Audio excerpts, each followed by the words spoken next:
இந்த பாஜகக்காரங்கெல்லாம் தொடர்ந்து ஏன் எங்களுக்கு வாழ்த்து சொல்ல மாட்டேறீங்கன்னு கேட்டுக்கிட்டே இருப்பாங்க. எதுக்கு அப்படின்னா, தீபாவளிக்கு எங்களுக்கு வாழ்த்து சொல்ல மாட்டேறீங்க. நம்ம எடப்பாடி பழனிசாமி சொல்வார்ல, அன்புமணியை சொன்னார்ல, ஐயோ அம்மா பிச்சை போடுங்கன்னு அன்புமணி வந்து கேட்டார், அதனால் அப்படி தூக்கி போட்டோம் பிச்சையை அப்படின்னு சொன்ன மாதிரி, பாஜகக்காரங்க தமிழர்கள்கிட்ட வந்து ஏன் எங்களுக்கு வாழ்த்து சொல்ல மாட்டேறீங்க கன்றாவி பிடிச்சி வாழ்த்து சொல்கிற மாதிரியான பண்டிகையாக இருந்தால் வாழ்த்து சொல்லலாம்.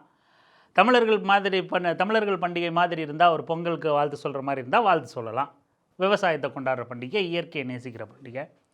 கன்றாவியான கதைகளை எழுதி வச்சுட்டு வாழ்த்து பிச்சை எடுத்துக்கிட்டு இருப்பாங்க.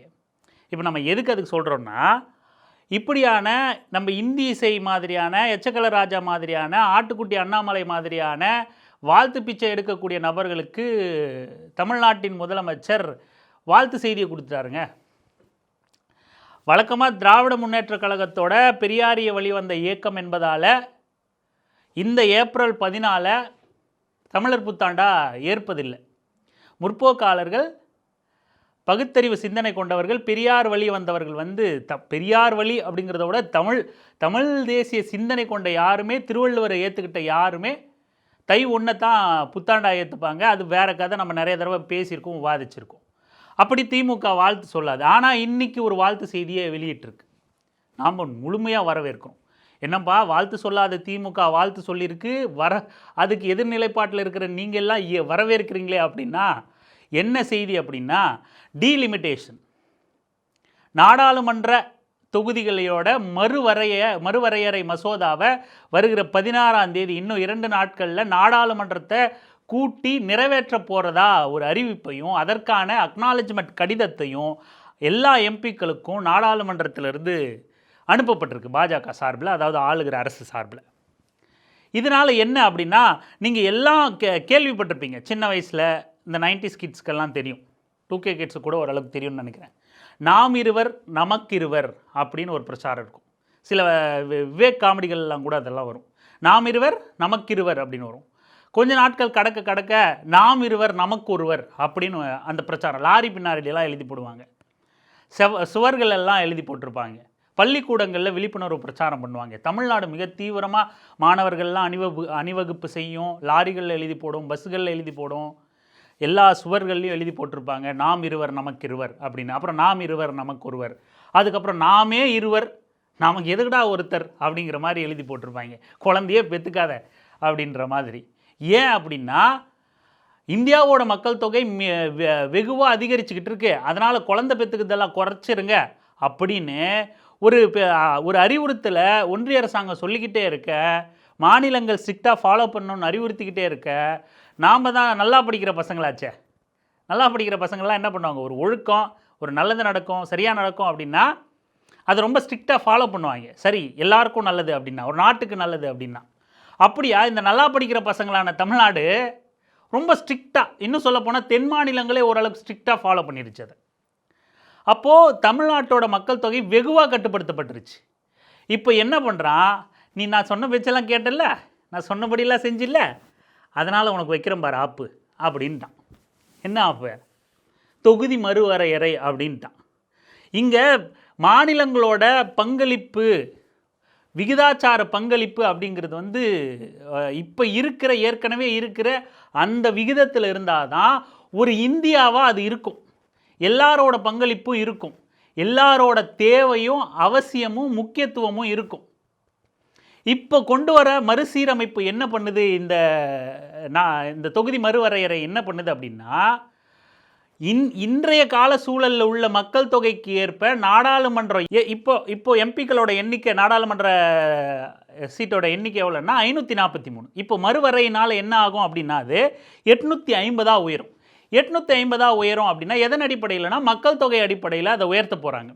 அப்போ மக்கள் தொகை அடிப்படையில் உயர்த்தினா நமக்கு இடம் உயருமா அப்படின்னா, நாமளும் கிட்டத்தட்ட 39லேருந்து ஒரு 40, 42 இந்த மாதிரி ஒரு 4லேருந்து 5 இடங்கள் வந்து கணிசமாக உயர வாய்ப்பு இருக்குது. சரி, நல்லது தானேப்பா, அப்படி தானே, 4 நாடாளுமன்ற உறுப்பினர் நமக்கு கூடுனா நல்லது தானே நடக்கும் அப்படின்னா, பாஜகக்காரன் என்னைக்கு மக்களுக்கு நல்லது நடக்க விரும்பியிருக்கான், அதுவும் குறிப்பாக தமிழ்நாட்டு மக்களுக்கு நமக்கு நல்லது நடக்கணும் அப்படின்னு அவன் நினைப்பானா? இங்கே என்ன நடக்குது அப்படின்னா, கேரளாவோ தமிழ்நாடோ கர்நாடகாவோ ஆந்திராவோ ரொம்ப தீவிரமாக நாம் இருவர் நமக்கு ஒருவருங்கிற திட்டத்தை ஃபாலோ பண்ணிவிட்டோம். குழந்தை பெற்றுக்கிறத குறைச்சிவிட்டோம். இங்கே 2 குழந்தைக்கு மேலே பெற்றுக்கிட்டாலே அது ஒரு அவமானமாகவும் அசிங்கமாகவும் பார்க்குற அளவுக்கான சமூக சூழலை உருவாக்கிட்டோம். மக்கள் தொகை வெகுவாக விழுந்து போச்சு. ஆனால் வட மாநிலங்கள் அப்படி பண்ணிச்சா அப்படின்னா, அவன் கணக்கு வழக்கு இல்லாமல் புள்ளக்குட்டியை பெற்று போட்டான். கணக்கு வழக்கு இல்லாமல் புள்ளக்குட்டியை பெற்று போட்டான். கிட்டத்தட்ட உத்தரப்பிரதேசத்தோட மக்கள் தொகை மட்டுமே 20 கோடிக்கும் மேலே, 24 கோடி என்னமோ சம்திங். தமிழ்நாட்டோட கிட்டத்தட்ட 3 மடங்கு மக்கள் தொகை வந்து உத்தரப்பிரதேசங்கிற மாநிலம் மட்டும் அதிகம். தமிழ்நாட்டை விட 3 மடங்கு, 2 மடங்கு அதிகம். 3 மடங்கு மொத்தம் அவங்களோட மக்கள் தொகை நம்மளோட ஒப்பிடும்போது. அப்படி இருக்கும்போது தென்னிந்திய மாநிலங்களோட, தென்னிந்தியா அப்படின்னு நம்ம சொல்கிறோம் இல்லையாப்பா, இந்த தொகுதி மறுசீரமைப்பு வந்துச்சு அப்படின்னா அந்த தென் இந்தியா அப்படிங்கிறதே இல்லாமல் போயிடும். வெறுமனே இந்தியா கூட இருக்கிற ஏதோ ஒட்டிக்கிட்டு இருக்கிற ஒரு மாநிலம் அப்படின்னு ஆகிடும். ஏன் அப்படின்னா, வட மாநிலங்களே தென் மாநிலங்களோட தேவை இல்லாமல், அந்த மக்களோட வாக்கு தேவை இல்லாமல், அவசியம் இல்லாமல் அவர்களை மட்டுமே இலக்கு வைத்து பிரச்சாரமோ மத பிரச்சாரமோ மதவெறியையோ தூண்டி மட்டுமே பாஜக போன்ற கட்சிகள், பாஜக போன்ற பாஜக வெறும் ஜெய் ஸ்ரீராமுங்கிற வார்த்தையை மட்டும் வச்சுமே அவன் ஜெயிச்சுட்டு போயிடுவான். ஏற்கனவே கடந்த 3 தேர்தல்களாகவும் பாராளுமன்ற தேர்தல்களாகவும் தமிழ்நாடு பாஜகவை மறுத்திருக்கு. அவங்கள அனுமதிக்கல.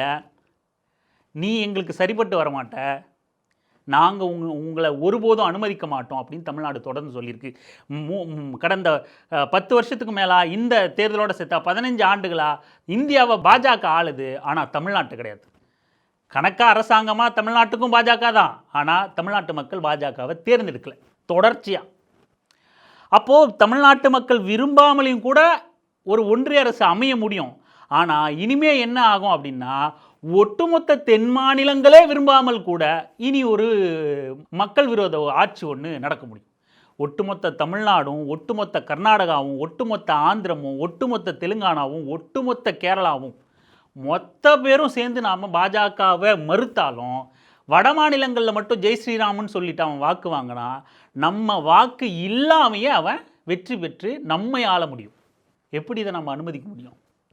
ஏற்கனவே குறைந்த எண்ணிக்கையில் சிறுபான்மையினராக இருக்கிற இஸ்லாமியர்களை எதிர்த்து அவர்கள் மீது வெறுப்பு பிரச்சாரத்தை பரப்பி, உன் ஓட்டு எனக்கு தேவையில்லை, ஒன்றை திட்டி ஒன்றை வில்லனாக்கி நான் ஜெயிக்கிறேன் பார் அப்படின்னு தான் இந்தியா முழுக்க இஸ்லாமிய வெறுப்பு பேசிக்கிட்டு இருக்கான்.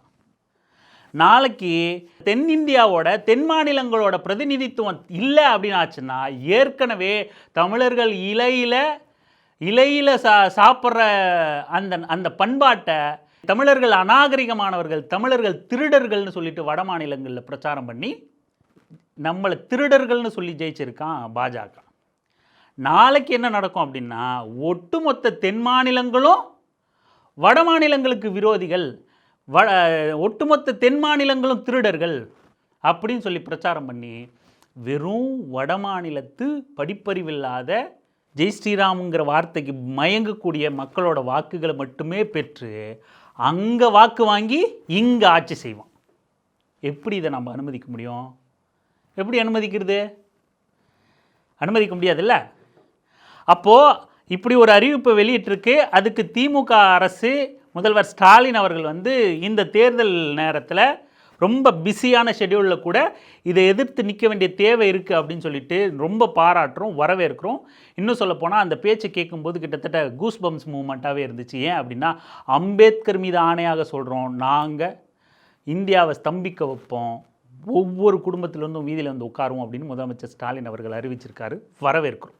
இந்த டீலிமிட்டேஷனை எப்படி பண்ண போகிறாங்கன்னு தெரியல. அந்த சட்ட திருத்தம் என்ன என்பது பற்றி இதுவரை எந்த விளக்கத்தையும் கொடுக்காமல் இருக்காங்க. இவங்க இப்படி மறைச்சி பண்ணுறாங்கன்னா கண்டிப்பாக ஏதோ பெரிய ஆபத்து இருக்குன்னு எல்லாருக்குமே அந்த சந்தேகம் வலுவடையுது. ஒவ்வொரு குடும்பமும் தெருவில் வந்து உட்காருவோம். தமிழ்நாடு முதலமைச்சராக இருக்கிற என்னுடைய தலைமையிலேயே மிகப்பெரிய போராட்டம் நடத்துவோம். இது தேர்தல் காலம்தான். இவங்க கவனம் அதில் தான் இருக்கும். நாம் டெல்லியில் சைலண்ட்டாக தமிழ்நாட்டோட தொகுதி மறுவரையை பண்ணிடலாம்னு மட்டும் நினைக்கவே நினைக்காதீங்க. சொல்கிறேன்னா தமிழ்நாட்டு முதலமைச்சர் மட்டும் இல்லை, திராவிட முன்னேற்ற கழகம் என்னும் பேரியக்கத்தின் தலைவர். நீங்கள் இதுவரை பார்க்காத தமிழ்நாட்டை பார்க்க வேண்டியிருக்கும்.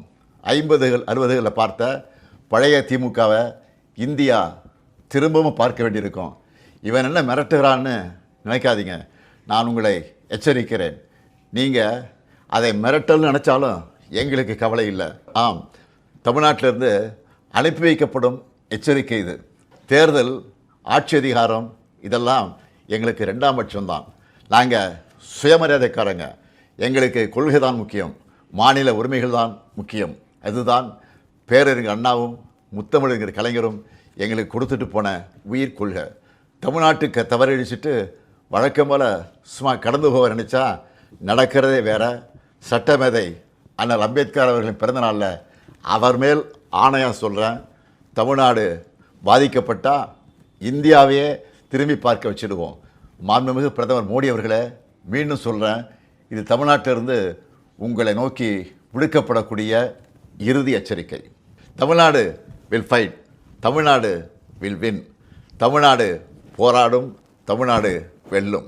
இந்த திட்டத்தை கைவிடல அப்படின்னா 50-60களில் இருந்த திமுகவை நீங்கள் பார்க்க வேண்டியது இருக்கும் அப்படின்னு எச்சரிச்சிருக்கார். வரவேற்கிறோம், பெருமையாக இருக்குது, புல்லரிக்குது. இதைத்தான் நாங்கள் எதிர்பார்க்குறோம். இன்றைக்கி திமுக கட்சி ஒரு கார்ப்பரேட் அமைப்பில் நிர்வாகத்தை கட்டமைச்சிருக்கு. ஒரு கட்சியை நிர்வகிக்க ஒரு கார்ப்பரேட் நிறுவனம் மாதிரியான ஒரு செயல்முறையை நம்ம செயல்படுத்தலாம், பின்பற்றலாம். ஆனால் கார்ப்பரேட் மாதிரியே கட்சியையும் நம்ம அணுகிட முடியாது. தொண்டர்களை, அமைப்பை அப்படியே நம்ம நடத்திட முடியாது. அப்புறம் நாளைக்கு இந்த கம்பெனியில் சம்பளம் குறைவாக இருக்குது, அடுத்த கம்பெனியில் சம்பளம் நிறையா இருக்குன்னு ஜம்ப் பண்ணி போயிடுவான். ஒரு கட்சி, சமூகத்துக்காக இயங்கக்கூடிய கட்சி உணர்வால் பிணைக்கப்படணும். திமுக உணர்வால் பிணைக்கப்பட்ட ஒரு கட்சி தான் ஒரு காலத்தில். இன்றைக்கி வெறும் கார்ப்பரேட் ஸ்ட்ரக்சரில் இருக்குது. இன்றைக்கி அதன் தலைவரான மாண்புமிகு ஸ்டாலின் அவர்கள் கூட 50-60களின் திமுகவை நீங்கள் பார்க்க நேரிடும்னு எச்சரிக்கிறார். ஏன்னா அது வீரியமிக்க திமுக. அப்போது இன்றைக்கி அந்த உணர்வுகளை கடத்த நீங்கள் தவறு இருக்கீங்க அப்படிங்கிறத நீங்கள் உணர்ந்துக்கணும். அந்த உணர்வை கடத்துங்க. எந்த ஒரு சமூக அநீதிக்கும் உங்களோட கட்சியோட மாவட்ட அமைப்புகள் களத்தில் நிற்கும் அப்படிங்கிறத உறுதிப்படுத்துங்க. மிகப்பெரிய அளவில் மாநாடுகளை நடத்துகிறீங்க, அது சமூகத்தில் ஒரு சலசலப்பை ஏற்படுத்தாமல் ஒரு கார்ப்பரேட் கம்பெனி பஸ்ஸில் ஏறி உட்காந்து ஒரு ஈவெண்ட்டுக்கு போயிட்டு வீட்டுக்கு இறங்கி போய் அது ஒரு பேசு பொருளாக இல்லாமல் ஒரு ஈவெண்ட்டை என்ஜாய் பண்ணிட்டு வந்தோம், சாப்பிட்டு வந்தோம், ஒரு ரெஸ்டாரண்ட் போனோம், ஒரு அன்லிமிட்டெட் பஃபேக்கு போனோம், சாப்பிட்டு வந்தோம் அப்படிங்கிற மாதிரி முடிஞ்சு போகுது. அதிர்வை ஏற்படுத்தணும்ல ஒரு மாநாடு. மற்ற கட்சிகளை எடுத்துங்க, விடுதலை சிறுத்தைகள் கட்சி எடுத்துங்க, ஒரு மாநாடு அறிவித்தா அந்த மாநாடை நீங்கள் தமிழ்நாடு மொத்தமும் உணர முடியும். பாட்டாளி மக்கள் கட்சி எடுத்துங்க, விமர்சனம் இருக்கட்டும், இருந்தாலும் அது எப்படி சமூகத்தில் பாதிப்பை ஏற்படுத்துது. அப்பேற்பட்ட பாதிப்பை ஏற்படுத்திய கட்சி தான் திமுக. ஆனால் இன்றைக்கி வெறும் கார்ப்பரேட் ஈவெண்ட்டாக நடந்துக்கிட்டு இருக்கு. இது மக்களுக்கு பயன்படாது. இன்றைக்கி நீங்கள் எப்படி 50-60 திமுக திரும்ப பார்க்க நேரிடும்னு எச்சரிக்கீங்களோ அப்படியான கட்டமைப்பை களத்தில் நீங்கள் உருவாக்க தவறிட்டீங்க. இனியாவது அதை உணர்ந்துக்குங்க. நீங்கள் தயாராக, உங்கள் பேச்சு, நீங்கள் அப்படியான ஒரு திமுகவை கட்டமைக்க விரும்புகிறீங்கிறத, தயாராக இருக்கீங்க அப்படிங்கிறத நாங்கள் புரிஞ்சுக்கிறோம். அப்படி ஒரு அமைப்பை உருவாக்குங்க அப்படின்னு தான் நாங்களும் கேட்குறோம். எந்த ஒரு சமூக அநீதிக்கும், சாதிய பிரச்சனைக்கும், ஆணவ படுகொலைக்கும் திமுக தன்னியல்பாக போய் களத்தில் நிற்கட்டும். சாதி ஓட்டு அதெல்லாம் அப்புறம். திமுகனா இப்படி அப்படின்னு பவர்ஃபுல் பிரச்சனைனா நிற்பான் திமுககாரன் அப்படின்னு சொல்லணும். அப்புறம் என்ன 50-60 திமுக, 2026க்கு அப்புறமான திமுகன்னு வரலாறு சொல்லட்டும். இப்படி திமுக, இது திமுக. பட் நம்ம வரவேற்கிறோம். அதுவும் அண்ணல் அம்பேத்கர் மீது ஆணையா அப்படின்னு அவ்வளவு உறுதியோடு அந்த வார்த்தையை முதலமைச்சர் ஸ்டாலின் வெளிப்படுத்தினதை மிக வெகுவாக நம்ம வரவேற்கிறோம், வாழ்த்துறோம். நிச்சயம் தமிழ்நாடு போராடும். ஒவ்வொரு குடும்பமும் வீதிக்கு வரும் இந்த ஒன்றிய டெல்லி ஆதிக்க பாசிச சக்திகளை எதிர்த்து. அதுக்கப்புறம் இந்த திட்டத்தை முதலமைச்சர் இப்படி பேசியிருக்கிறத எதிர்க்கட்சி தலைவர்கள் எடப்பாடி பழனிசாமி கிட்ட கருத்து தெரிவிக்கிறார். இன்னும் பிற தலைவர்களும் கருத்து தெரிவிக்கிறாங்க. ஆஹா, தமிழ்நாட்டோட தொகுதி அதிகரிக்க போகுது, அதை கெடுக்கிறாரு ஸ்டாலின். இதை விட பெரிய விஷயம் என்னென்னா, இதில் ஒரு பொடி வச்சு இன்னொரு திட்டத்தையும் சேர்த்து நிறைவேற்றுறாங்க பாஜக. பெண்களுக்கான 33% இடஒதுக்கீடை சேர்த்து நாங்கள் நிறைவேற்றுறோம் அப்படின்னு சொல்லி. பெண்களுக்கான 33% இடஒதுக்கீடு 2023 நினைக்கிறேன், கிட்டத்தட்ட 2 ஆண்டுகளுக்கு மேலே ஆகுது அதை அந்த சட்டம் நிறைவேற்றி. ஆனால் அது செயல்பாட்டுக்கு வரல. அவசரமாக இப்போ செயல்பாட்டுக்கு கொண்டு வராங்க. பாஜகவை நீங்கள் கவனிச்சிங்க அப்படின்னா எந்த ஒரு மக்கள் விரோத, மக்களுக்கு எதிரான அநியாயமான ஒரு சட்டத்தை கொண்டு வரும்போதும் அதில் சின்னதாக வந்து ஏதோ ஒன்று பேசுகிறதுக்கு பாசிட்டிவ் பாயிண்ட் மாதிரி ஒன்றத்தை எடுத்து வச்சு வருவாங்க. இந்த ரோசா பூவை பறிக்க போனால் முள் குத்துவோம் அப்படிம்பாங்கல்ல, இந்த வசனம்லாம் சொல்லுவாங்கல்ல. ஆனால் பாஜக மொத்தமாக நமக்கு முள்ளால் குத்தணும்னு தான் நினைக்குது. மேலே ரோசா இதழ்களால் அந்த முட்களை மூடி மறைக்க பார்க்குது. அந்த மாதிரி பெண்களுக்கான இடஒதுக்கீடை நாங்கள் நிறைவேற்றுறோம் அப்படின்னு சொல்லிட்டு அதை பிரச்சாரமாக இதை மழுங்கடிச்சிட்டு அதை பேசு பொருளாக்குறாங்க.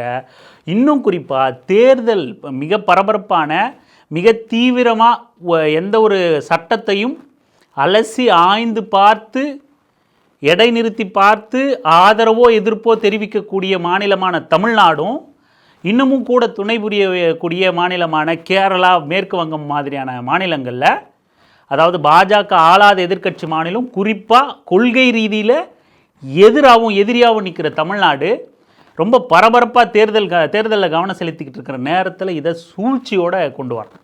தேர்தல் பரபரப்பாக இதை நிறைவேற்றி விட்டுருவோம். இந்த பரபரப்பில் 33% இடஒதுக்கீடு பெண்களுக்குன்னு சொல்லி ஏமாற்றி நிறைவேற்றி விட்டுருவோம். அதை இந்த அடிமை பழனிசாமியும் அறமற்ற, அறிவற்ற, பேருக்கு படிச்சிருக்கேங்கிறார், ஆனால் படிப்பறிவில்லாத தற்குறி தான் பழனிசாமின்னு சொல்லணும்.